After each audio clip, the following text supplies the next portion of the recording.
Everyone welcome to my channel Rayalaseema పిల్ల. నేను మీ Bhargavi. Sorry for the late posting. ఏమనుకోకండి, లాస్ట్ వీక్ నాకు వీడియో పోస్ట్ చేయడం కుదరలేదు. ఎందుకు ఏంటి అనే రీజన్స్ కూడా నేను వీడియో లాస్ట్ లోపల చెప్పేస్తాను మీకు. సో వీడియోని స్కిప్ చేయకుండా లాస్ట్ వరకు చూడండి. అండ్ అలానే ఈరోజు నాది simple a day in my life చూపించాలనుకున్నాను. సో ఇది నా ఫస్ట్ వ్లాగ్. సో ఎలా ఉంది ఏంటి అని కూడా మీరు కామెంట్ సెక్షన్లో మెన్షన్ చేయండి. సో ఇది నాకు యూస్ అవుతుంది నేను ఇంప్రూవ్ చేసుకోవడానికి. సో ఫస్ట్గా మార్నింగ్ లేచాక నేను మంచిగా కప్పు చాయ్తోనే టీ స్టార్ట్ చేసుకుంటాను. సో టీ తాగినామనుకోండి ఆ కిక్కే వేరు మార్నింగ్. సో మంచిగా టీ తాగేసి అలానే మార్నింగ్ బ్రేక్ఫాస్ట్ కూడా ప్రిపేర్ చేసుకుంటున్నాను సైడ్లో. సో బయటికి వెళ్ళే పని ఉందనమాట కొంచెం ఈరోజు. సో బయటికి వెళ్ళామనుకోండి కొంచెం ఎప్పుడు వస్తామో ఏంటి కొంచెం లేట్ అవ్వచ్చు కదా అటు ఇటు. సో అందుకే బ్రేక్ఫాస్ట్ కూడా రెడీ చేసేసుకున్నాం అనుకోండి, తిన్నామనుకో కొంచెం బాడీలో ఎనర్జీ ఉంటుందన్నమాట. కొద్దిగా ఎక్కువసేపు అయినా కూడా షాపింగ్ చేసుకోవచ్చు, తిరగొచ్చు. సో అది సంగతి. సో నేను అందుకు బ్రేక్ఫాస్ట్ తినేసి వెళ్దామని చెప్పి తయారు చేసుకుంటున్నాను. సో బ్రేక్ఫాస్ట్కి నేను ఈరోజు చిత్రాన్నం చేస్తున్నాను. సో యాక్చువల్గా చిత్రాన్నం చాలా సింపుల్ అండ్ ఈజీ కూడా. అండ్ ఆల్సో నా దగ్గర నిన్నటిది రైస్ మిగిలింది ఇంట్లో. సో ఎందుకు వేస్ట్ చేయడం అని చెప్పి చిత్రాన్నం స్టార్ట్ చేస్తున్నాను. ఇది ఇంకో రకంగా చెప్పొచ్చు. ఇది కొంతమంది నిమ్మకాయ పులిహోర అంటారు, కొంతమంది చిత్రాన్నం అంటారు. సో మేమైతే చిత్రాన్నం అంటాం యూజువల్గా. సో దీనికి పెద్ద ఇంగ్రీడియంట్స్ మనకి అవసరం లేదండి, సింపుల్గా చేసుకోవచ్చు. ఏంటంటే తిరువాత వేసేసి దానిలో సన్నగా తరిగిన అల్లం పచ్చిమిర్చి వేసేయండి. లేదు అంటే కొంతమంది మిక్సీ వేసుకుంటారు, కొంతమంది దంచుకుంటారు. సో నేనైతే సన్నగా తరిగేస్తాను, అది కూడా బెటర్ అనిపించింది నాకు టేస్ట్. అండ్ తిరువాత వేసాక అల్లం పచ్చిమిర్చి వేసాం కదా, ఈ రెండు మంచిగా ఫ్రై అయ్యే వరకు వెయిట్ చేయాలన్నమాట. మంచిగా ఫ్రై అయ్యాయి అనుకోండి మనం తినేటప్పుడు కూడా మనకు తెలియదు అనమాట అల్లం తింటున్న ఫీలింగ్. కానీ చిత్రాన్నం అల్లం టేస్ట్ అనేది సో ఇవి మంచిగా ఫ్రై అయినాక నెక్స్ట్ ఉప్పు పసుపు వేసేసుకోవడమే లేట్. అండ్ ఉప్పు పసుపు వేసాక మంచిగా కలిపేసి పక్కన పెట్టేసుకోవాలి. సో అంతేనండి, చిత్రాన్నం ఆల్మోస్ట్ రెడీ అయిపోయినట్టే. ఇంకా నెక్స్ట్ స్టవ్ ఆఫ్ చేసేసుకోండి, సరిపోతుంది. సో స్టవ్ ఆఫ్ చేసేసుకొని మనము ఇందాక నిమ్మరసం పిండి పక్కన పెట్టాం కదా స్టార్టింగ్లో, ఆ నిమ్మరసం వేసేసుకోవాలన్నమాట. సో సింపుల్గా చిత్రాన్నం పేస్ట్ అనేది రెడీ అయిపోతుంది. సో కొంతమంది నిమ్మరసాన్ని ఆల్రెడీ రైస్లో కూడా సపరేట్గా పిండుతుంటారు, అంటే తిరువాతని డైరెక్ట్ కలిపేసుకుంటారు. సో నేనైతే తిరువాతలోనే ఇది నిమ్మరసం వేసేస్తున్నాను. ఇది కూడా ఒక రకంగా చేసుకోవచ్చు, నో ప్రాబ్లం. సో అండ్ మీరు సైడ్లో చూసినట్లయితే నేను అక్కడ బుడ్డలు ఎండుమిర్చి కూడా ఫ్రై చేసి పక్కన పెట్టాను. సో ఎండుమిర్చి ఎందుకంటే అది ఆప్షనల్, కానీ నాకు తింటున్నప్పుడు చిత్రాన్నంలోకి మంచి స్పైసీ లెవెల్ అనేది ఇంకా బాగుంటుందని చెప్పి నేను ఎండుమిర్చి కూడా చేసుకుంటాను అలా. సో నంచుకోవడానికి అన్నట్టు అనుకోండి. అండ్ ఆల్సో కొంచెం కొత్తిమీర, ఇంకా అంతేనండి. చిత్రాన్నానికి ఇంకా అన్నీ ఉన్నాయి. సో నేను ఇంకా కలిపేసుకుంటున్నాను. సో ఫస్ట్గా రైస్ తీసేసుకొని, నిన్నటిది రైస్ కదా సో కొంచెం ఉంటలు ఉంది. సో మంచిగా స్ప్రెడ్ చేసేసుకుంటున్నాను. సో రైస్ మంచిగా స్ప్రెడ్ అయిపోయినాక నెక్స్ట్ ఇంకా మన పేస్ట్ ఉంటుంది కదా, పేస్ట్ తీసి కలిపేసుకోవడమే లేట్ ఇంకా. అండ్ ఈరోజు ఎక్కడికి వెళ్తున్నానంటే, ఈరోజు యాక్చువల్గా గ్రోసరీస్ అయిపోయినాయండి ఇంట్లో. సో ఈరోజు నేను ఇండియన్ గ్రోసరీ షాప్కి వెళ్తున్నాను, అంటే కూరగాయలు నాకు కావాల్సినవి కొన్ని తెచ్చుకోవడానికి.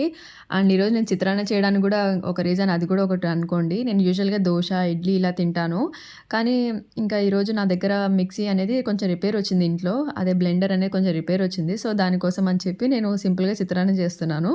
నేను మామూలుగా అయితే చిత్రాన్నం తినను పొద్దున్నే, నాకు కూడా నచ్చదు. కానీ హాస్టల్స్లో పెరిగిన వాళ్ళకైతే తెలుస్తుంది ఇది. హాస్టల్స్లో మనకు మార్నింగ్ పూట ఒకటి చింతపండు పులిహోర పెడతారు, లేదంటే ఇలా నిమ్మకాయ పులిహోర పెడుతుంటారు. సో అప్పుడు మనకు ఆప్షన్ ఉండదు, ఇంకా సచ్చినట్టు తినాల్సిందే. ఇంకా అలా నేను కూడా హాస్టల్లో తిని అలవాటు చేసేసుకున్నాను. సో ఎప్పుడో ఒక్కసారి ఇలా నా దగ్గర ఇంట్లో బ్యాటర్ లేదు, ఇంకా వేరే ఆప్షన్ లేదన్నప్పుడు నేను కూడా చిత్రాన్నం చేసుకుంటాను సింపుల్గా. ఇది ఫాస్ట్ కూడా అయిపోతుంది.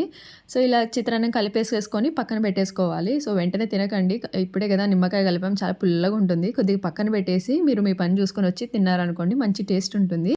ఇంకా నేను లేట్ చేయకుండా వెళ్ళి రెడీ అవ్వాలి. సో లేట్ అవుతుంది మళ్ళీ. సో చూస్తున్నారు కదా, ఇంకా నేను రెడీ అయ్యాను గ్లోబల్ స్పైసీకి వెళ్ళడానికి. గ్లోబల్ స్పైసీ అంటే మాకు ఇక్కడ ఇండియన్ సూపర్ మార్కెట్. సో దానికోసం నేను కాలేజ్ బ్యాగ్ తీసుకున్నాను. యూజువల్గా మనం క్యారీ బ్యాగ్ కూడా తీసుకోవచ్చు, కానీ ఈ బ్యాగ్ కూడా సరిపోతుంది అనిపించింది. సో ఇంట్లో నుంచి ఇంకా స్టార్ట్ అయ్యాను. స్టార్ట్ అయినాక దారిలో ఇవన్నీ మా షాప్స్ అండి, అంటే మా షాప్స్ కాదు, కొన్ని గ్రోసరీ షాప్స్. ఇక్కడ అన్నీ దొరకవు, కానీ కొన్ని దొరుకుతాయి, కొన్ని దొరకవు. కానీ నేనైతే ఇక్కడికి వస్తానన్నమాట యూజువల్గా. చూస్తున్నారు కదా అక్కడ గ్లోబల్ స్పైసీ సూపర్ మార్కెట్. ఇక్కడ నాకు ఇండియన్ రిలేటెడ్ వెజిటేబుల్స్ అన్నీ దొరుకుతాయి అనమాట. అండ్ ఆల్సో మసాలాలు అన్నీ. సో నాకు అన్నీ ఆల్ ఇన్ వన్ లాగా అనిపిస్తుంది ఈ షాప్ అయితే. సో మోస్ట్లీ ఇక్కడికే రావడానికి ప్రిఫర్ చేస్తాను. అండ్ నేను ఇక్కడే కొనుక్కుంటాను అనమాట. మన ఇండియన్ రిలేటెడ్ వంకాయలు కానీ, గోంగూర కానీ, బీరకాయ కానీ, ఇవన్నీ వెజిటేబుల్స్ ఇక్కడ ఉంటాయి. సో అండ్ ఆల్సో నాకు కొంచెం దోశ బ్యాటర్ కూడా కావాల్సి వచ్చింది. సో అందుకే ఈ షాప్కి వచ్చాను ఈరోజు, అన్నీ తీసుకోవచ్చు కదా అని చెప్పి. సో చూస్తున్నారు కదా అన్నీ ఉంటాయి మోస్ట్లీ. ఇక్కడైతే కొన్ని నైజీరియన్ రిలేటెడ్ కూడా ఉంటాయి, కొన్నింటి మనవి నైజీరియన్ వాళ్ళవి ఎక్కువ ఉంటాయి అని చెప్పుకోవచ్చు. సో మోస్ట్లీ ఇక్కడ మీ షాప్లో చూసారనుకోండి, ఒకటి ఇండియన్స్ ఉంటారు అండ్ లేదంటే ఆఫ్రికన్స్ ఉంటారనమాట. అది ఎందుకంటే వాళ్ళవి కూడా మొత్తం ఐటమ్స్ ఉంటాయి. వాళ్ళు ఎక్కువ ఫ్రోజన్ మీట్, వాళ్ళవి ఆ రెడ్ చిల్లీస్ చూస్తున్నారు కదా సింపుల్వి చిన్నవి, అవి వాళ్ళే ఎక్కువ తింటారనమాట. చాలా స్పైసీగా ఉంటాయి ఆ చిల్లీస్. ఒక్కటి వేసుకున్నారనుకోండి సినిమా కనబడుతుంది అంతే. అండ్ ఇక్కడ గ్రోసరీస్‌తో పాటు లైవ్‌లో మీట్ గూడా ఉంటుందనమాట. ఇక్కడ మనకు ల్యాంబ్, గోటు, చికెను ఇవన్నీ మనకు వాళ్ళే లైవ్‌లో కట్ చేసి ఇస్తారు. సో, కావాలంటే తీసుకోవచ్చు. కానీ నేను ఇక్కడ మీట్ ఏం తీసుకోలేదు. వెజిటబుల్స్ తీసుకొని ఇంక ఇంటికి స్టార్ట్ అయ్యాను. నా దగ్గర బస్ పాస్ ఉంది కాబట్టి మంచిగా బస్‌లోనే ట్రావెల్ చేస్తుంటాను మోస్ట్‌లీ. ఇది అన్‌లిమిటెడ్ ట్రావెల్ అనమాట. సో, బస్‌లో వచ్చేసాను ఇంటికి. ఇంటికొచ్చాక ఇంక నా గ్రోసరీస్ ఓపెన్ చేశాను మీకు చూపిద్దామని. సో, యూజువల్‌గా నాకు గోంగూర కనపడితే ఇంకేం కనపడవు. అందుకే ఫస్ట్ గోంగూర తీసేసుకున్నాను. ఈ వీక్ నేను గోంగూర పప్పు చేసుకుందాం అని చెప్పి. ఇంక అలానే కొంచెం స్నాక్స్ అనమాట. అలానే కొన్ని Maggi packets and idli dosa batter. ఇంట్లో మిక్సీ రిపేర్ ఉందన్నా కదా! అందుకేనండి. సో, యాక్చువల్ నా వీడియో ఎందుకు పోస్ట్ చేయడం కుదరలేదంటే నాకు లాస్ట్ వీక్ అంతా చాలా 10 డేస్ నుంచి కంటిన్యూస్ కాఫ్ ఉంది. ఆ కాఫ్‌తో నేను వాయిస్ ఓవర్ ఇవ్వలేను కదా! సో, అది కూడా ఒక one of the reason. And చూస్తుండగానే లంచ్ టైమ్ అయిపోయింది. మంచిగా అన్నంలోకి ప్రాన్స్ కర్రీ ఉంటే తినేస్తున్నాను. సో, ఇదండి a simple a day in my life. ఈ వీడియో గాని మీకు నచ్చినట్లయితే please like, share and subscribe. Thanks for watching. Bye.